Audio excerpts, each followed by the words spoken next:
Aasta oli 1997, kui Toyota vallutas kogu maakera maailma esimese hübriidautoga, mil nimeks Prius. Sellest sai ühtegi hinnatud sõiduk nii Hollywoodi staarid hulgas, kes tahtsid näidata sellega oma rohelist mõtlemisviisi, kui ka hinnatud tarbees ja tavalise töölisrahva hulgas, sest et ka nemad olid võimelised seda endale suurtes kogustes ostma. 26 aastat hiljem on maailm külluses igasugustest hübriidajamiga autodest, mis näevad välja palju paremad kui need veidrad Priused. Ja siis tekibki küsimus, miks ma olen siin Naisfuksuri proovisõidu saates ja tutvustan teile täiesti uut 5. põlvkonna Toyota Priust. Seda aga sellepärast, et Toyota on veendunud, et Priusel on täpselt sellisena, nagu ta alati olnud on, veel nii mõnigi väärt kaart lauale mängida. Seega hakkame pihta. Tere tulemast taas kord kaasa elama Naisfuksuri proovisõidule. Uue põlvkonna Prius näeb välja palju terviklikum kui eelmine põlvkond ja disain on vägagi baashoitud ja vägagi Priuslik. Mitte küll ilus, aga tõesti Priuslik ja ka uus värvitoon on tal olemas ja kui sa arvad, et tegemist on kollase värvitooniga, no siis oled küll üks üsna aegunud inimene, sest et Toyota ütleb, et selle värvitooni nimi on Mustard ja tõepoolest, vaadake, see pole ju üldse kollane, see on Mustard. 100 hobujõud on tal rohkem jõudu kui eelmisel mudelil. Ja Euroopas ongi ta ainult pistlik hübriidina müügile, et inimesed ikkagi mõtleks, et võib-olla mõni teine hübriid on parem.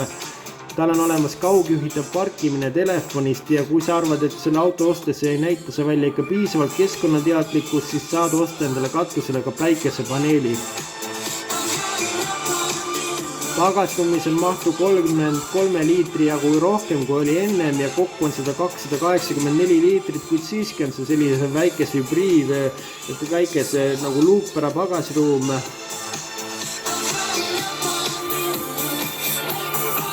Tagaistujatel on jalaruumi küll, aga pearuumi on seal vähevõitu ja kui sa võtad madalamas varustuses Priuse, arvab Toyota, et võib sind karistada sellega, et võtab tagaistmetelt ära üldsegi topsihoidjad.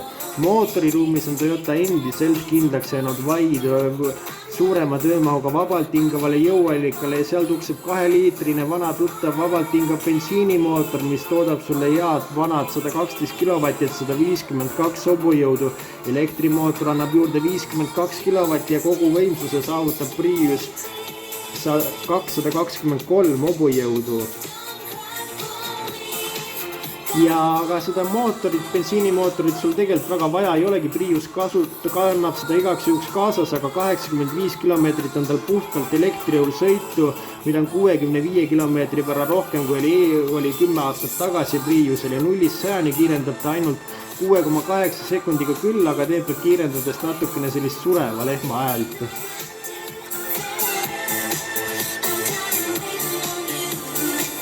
Interiöör näeb välja ka väga Priuslik, seal on olemas see näidikupaneel, 7-toline, aga rool jääb sellele pooleldi täiesti ebamugavalt ette.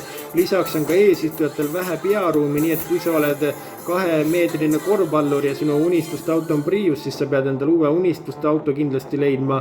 Aga 12,3-toline multimeediasüsteem on seal olemas, aga paraku on see suhteliselt aeglase võitu. Küll on olemas seal Android Auto, Apple CarPlay, juhtmevabalt istmete ventileerimine ja jahutus ja Alcantara istmed ja kliimapaneel on ka eraldi ja see on ka väga kasutajasõbralik muidugi tänu sellele.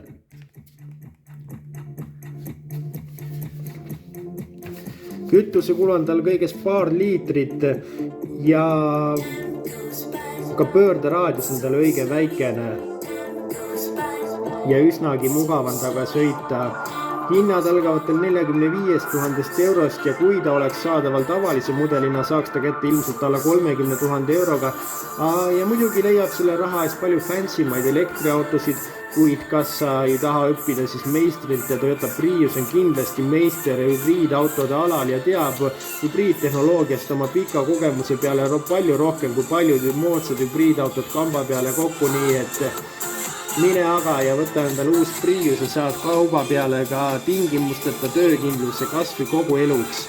Selline oli sellekordne Naisfuksuri proovisõit ja selline on uus Toyota Prius uuel ajastul.